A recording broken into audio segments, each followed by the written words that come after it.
F1 News: Why Sauber move for Ferrari driver Kimi Raikkonen is strange.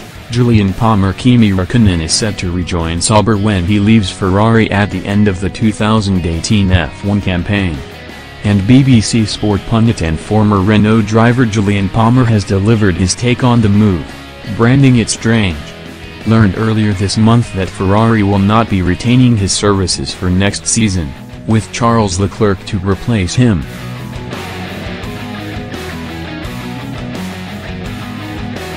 But the Finn soon secured himself a seat for 2019 by agreeing to return to Sauber, the team he started his F1 career with. Raikkonen's impending move has come as a surprise to many, with the former champion a veteran of the sport. And Palmer has now revealed why he believes the switch is unusual. Raikkonen signing for Sauber on a 2-year deal is a strange one for me, and many in the paddock were surprised by the move as well, Palmer told.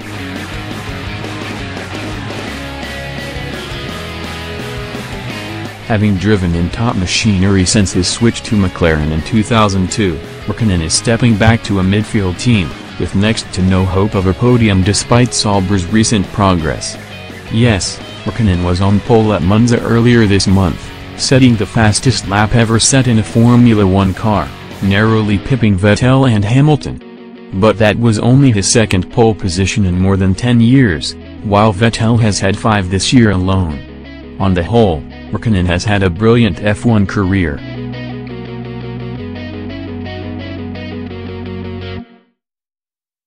I remember growing up watching him putting in some mesmerizing performances for McLaren, before winning his title with Ferrari in 2007. And he has generated a huge and loyal fanbase with his trademark Iceman personality. But the results haven't been there of recent years. He hasn't outperformed a teammate since the first half of 2013 against Grosjean in the Lotus. In 2014, he scored a third of the points of teammate Fernando Alonso on his return to Ferrari. Mercifully for him, Alonso left at the end of the year and he has been closer to Vettel since.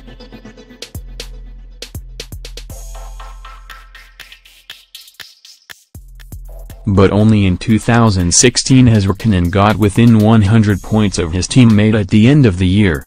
This year is going a similar way, with the gap between the two up at 67 points now with 6 races left. Raikkonen will be 41 by the time his 2-year contract at Sauber expires, and with drivers' careers extending ever further, it makes it that much harder for new talent to make the grid. If they are still at the top of their game, as Alonso appears to be at 37, with a brilliant 7th place for McLaren in Singapore on Sunday, then of course there's no reason to stop.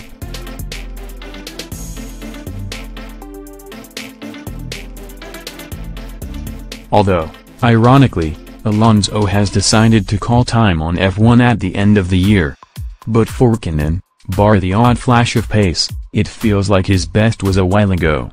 Nonetheless, his experience could help Sauber develop in the short term, as long as he can retain motivation in a car in which he will probably do well to score points. And although it's surprising, it is nice to see that Raikkonen really is still in love with F1 and the thrill of driving. Raikkonen drives the first of his last 6 races for Ferrari next weekend when F1 returns to Sochi for the